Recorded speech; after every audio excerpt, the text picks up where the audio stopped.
Tony had ice on his ankle today. Is there any chance he'll practice this week? Yes, I think that he will practice. He got an MRI this morning, and it's just an ankle sprain, as he feels better, he'll practice. Cooks was cleared pretty much back to normal today? Yeah, it was just kind of precautionary, which was smart, conservatively at the game. So he was good to go today. Mike, Tyler obviously out with Clayton, able to practice today. Yeah, Clayton's back just in time and looked good. Clayton looked good. How did Michael Balfour do throwing into that situation? Pretty good, considering he had 0 turns running the offense. I was excited about a number of young guys that played that really hadn't had any repetitions of playing in our offense or defense. I thought Levante Barnett, and Hakeem Gonzalez, and Brandon Bennett, and Joel Scotty, Jabril Johnson, they all went in there and made some plays. Stephen Christian made a great strip of a ball, caused a fumble. And then offensively, a lot of guys. Mitch Singler had been playing scout team all week and went in and executed, made a play. So got in the books, which was good.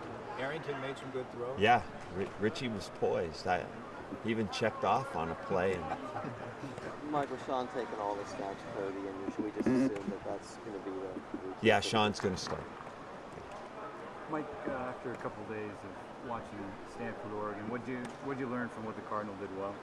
Well, I learned that once again Stanford has really good defense, and they just played well, made plays. It's nobody else has really been able to do that, we've got to attempt to try to do the same thing within the style that we play. Michael, in light of what happened to the Ducks, maybe the stakes a bit higher in this game. Is that good for you and the guys?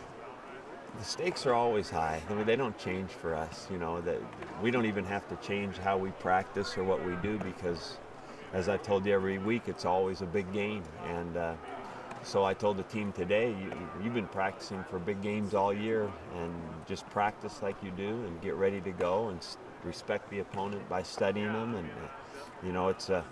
it's a simple formula if it's real. And that's the way we've tried to make it, so that when we get to this thing, we don't have to say, "Oh wow, now we're in a big game." And Mike, is that why you don't change? I mean, the doors are open, fans are here, and you keep practice open. Yeah, I don't think there's any need. We know most all of you and most all the people that come to practice, and if we don't, we'll check them out a little bit more probably. But I love having people be able to come and watch. Are there similarities between what you do and what Stanford does on defense? Not really. Structurally, they're a 3-man front, and structurally, we're a 4-man front. But there's principles of defense that apply to everybody. How the fans feel it, and maybe some players do, but as far as the rivalry of the Civil War, do you as a coaching staff, do you feel it? Do you acknowledge the rivalry, or do you try? Oh, for sure. It's a deal like this is to be embraced. It's fun to be involved in it. That's one of the neat things about tradition and history is that this game's been played for a long time. So in the record books, when you total them all up, it means the same thing, a win or a loss. But it's for the moment that you're in, getting to play in a fun game like this, it means a lot to everybody. Not just the people playing in it, but the history of the people. I would say particularly the alums of each school.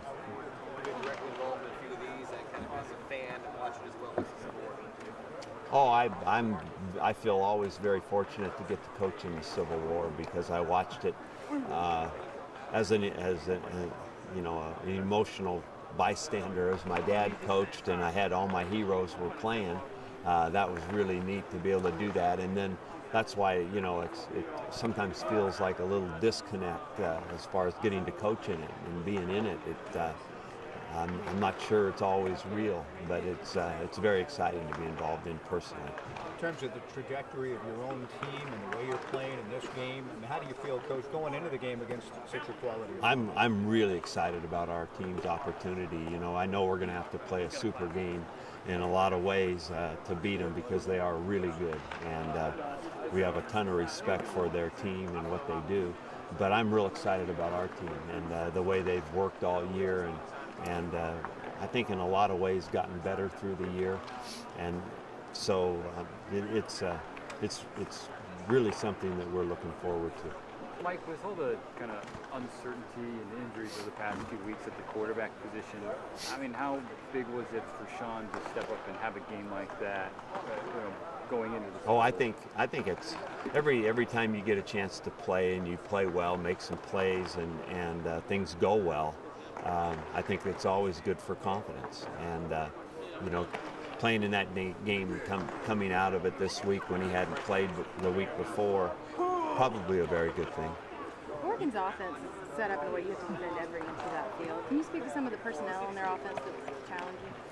Well, I don't know who to leave out. They have terrific speed guys everywhere. Their receiving core is good, and of course DeAnthony is just a difference maker in all ways, whether he's running with the ball or receiving the ball or whatever they do with him.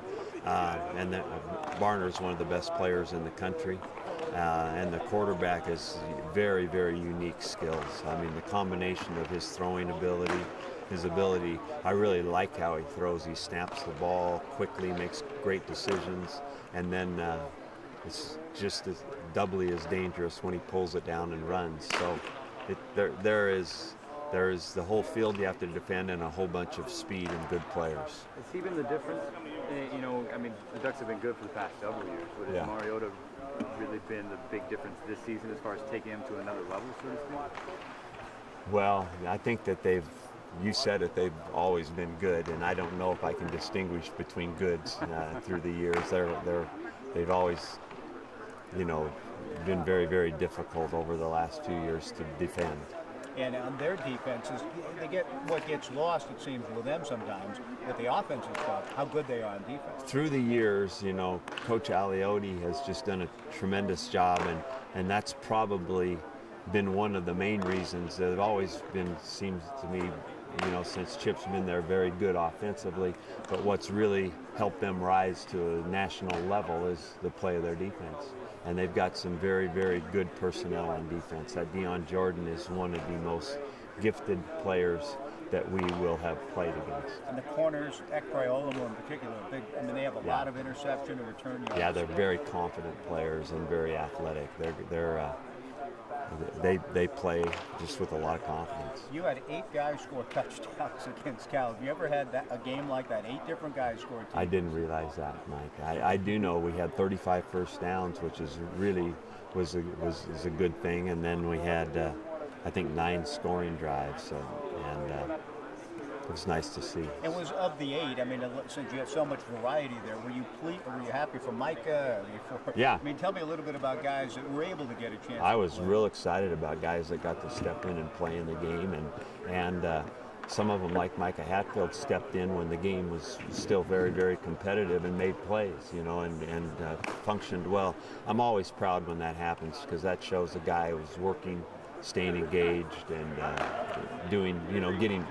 getting ready. Even though he may not have been the starter, he was getting ready to play, and so it's always nice to really see that happen when something happens and somebody steps in and you can just keep playing. 2 of the most spectacular touchdowns I've ever seen by the Beavers, Brandon Cooks and Teron Ward. Those were amazing. Those were, Brandon, it was a somewhat typical deal of an underthrown deep ball that Brandon came back and the defensive back couldn't react as fast as Brandon did.